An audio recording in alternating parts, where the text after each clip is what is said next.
Welcome to the Breaking News Show by eTurbo News. For more episodes, go to breakingnewsshow.com. Stay tuned for the latest. Politicians, casino developers, community residents navigate inconvenient Menage à Trois. Some cities have wine trails, other cities have museum trails. New York City is developing its vice trails, from racinos and lotteries to marijuana on the streets and in Manhattan parks. The city is placing its bets on the future of New York by expanding the number and variety of vices available to residents and visitors.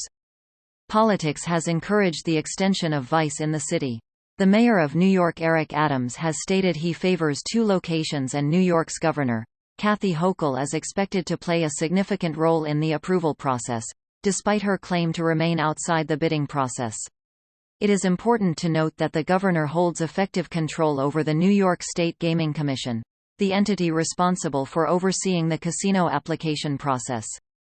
Currently, two existing racinos in the region, including Resorts World New York City and Queens and Empire City Casino in Yonkers, are seen as leading contenders for two of the three casino licenses. These racinos have the infrastructure to quickly transition into full-fledged casinos and have strong lobbying efforts and ties to local constituencies. Politics before we the people. The casino landscape is shaped by political influence and strategic proposals. The city, known for its vices, is witnessing a surge in interest from various contenders vying for the opportunity to establish a casino. The political climate, led by Mayor Eric Adams and Governor Kathy Hochul, plays a crucial role in the approval process. The competition is fierce, especially for the third casino license, with notable proposals from key locations. Each proposal brings its unique selling points, promising economic benefits, and innovative ideas to attract attention. The competition is particularly intense and several proposals are being considered. 1. Hudson Yards. Related companies and Wynn Resorts are bidding to build a casino on the undeveloped portion of Hudson Yards, emphasizing its proximity to the Javits Center to attract convention attendees. 2. Times Square. SL Green Realty Corp. and Caesars Entertainment propose building a vertical casino at 1515 Broadway in Times Square. Their plan includes using profits to improve sanitation and safety in the neighborhood, with the deployment of surveillance drones and AI camera systems. 3. Coney Island. Thor Equities Group, in partnership with Saratoga Casino Holdings and the Chickasaw Nation, aims to build a casino in Coney Island, positioning itself as the underdog against brand-name casino companies. 4. Nassau Coliseum.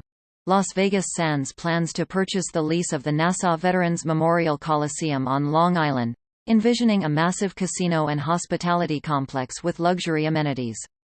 5. Saks Fifth Avenue. Hudson's Bay Company hopes to bid for a high-end casino located inside its Saks Fifth Avenue flagship store in Midtown Manhattan. 6. Midtown East.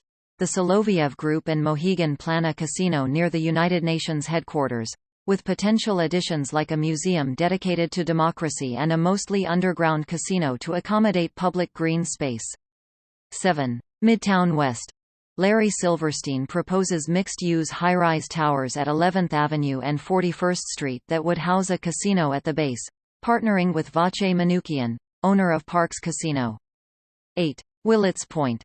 Hedge fund manager Stephen Cohen, owner of the New York Mets, is in talks with Hard Rock to develop a casino next to the team's stadium in Willets Point. 9. Trump Golf Links. Bally's Corporation aims to develop a casino on a portion of the Trump Golf Links at Ferry Point in the Bronx, having agreed to remove the Trump name to make the pitch more acceptable to local politicians.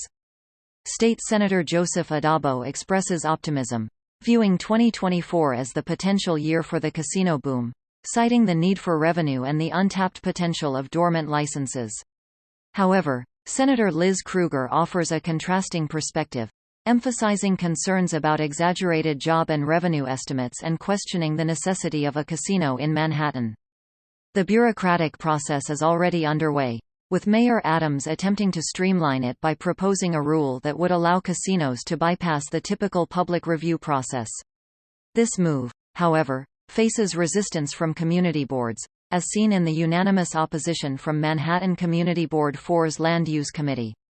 The proposed amendment, aimed at allowing casinos in specific zoning districts and bypassing the Uniform Land Use Review Procedure (ULURP), is met with criticism for sidelining community boards from the decision-making process. As the debate unfolds, it remains to be seen whether the city will embrace the casino industry in 2024-2025, setting the stage for a new era of vice-based entertainment and zombie economics. Research identifies faults in political rationale. The Institute for American Values, IAV, has compiled compelling evidence on the social repercussions of casinos, raising concerns for responsible city governance. Residents residing within proximity to a casino face double the likelihood of developing gambling problems compared to those living more than 10 miles away. The surge in the prevalence of casinos has been paralleled by an increase in problem gambling, with some states witnessing a threefold or even fourfold rise in the number of individuals facing gambling-related issues. Despite the gaming industry's assertion that the overall number of problem gamblers remains relatively small, this minority is pivotal to the industry's financial success. A Canadian study revealed that the majority, 75%, of casino customers who gamble casually contribute only 4% of casino revenues. Contrarily, various studies assessed by IAV indicate that 40 to 60% of casino revenues are generated from problem gamblers. An insightful study commissioned by IAV, conducted by Amy Zietlow, highlights the concerning trend of a growing proportion of problem gamblers emerging from the vulnerable elderly population. Although half of casino visitors are over 50, casinos actively market to individuals over 70 and even 80, enticing them with gambling as an escape from boredom and loneliness, immersing them in a hypnotic world of rapid-fire electronic stimuli. Misguided or intentionally harmful. As the expansion of casinos reaches its limits, towns and cities that embraced gambling as a solution to their challenges may find themselves in a precarious situation. Local economies may appear worse than ever. Residents may succumb to new forms of self-destructive behavior, and the anticipated cash flow may dwindle. This paints a picture of a potentially unfavorable outcome for communities that entered into what could be perceived as a misguided investment. Copyright Dr. Eleanor Gerli. This copyright article, including photos, may not be reproduced without written permission from the author. This is part 3 of a 3-part series. Read part 1 here. Taking a Gamble. New York City's risky proposition for casino hub in East Side of Manhattan. Read part 2 here. Vice is nice, but does Manhattan need casinos?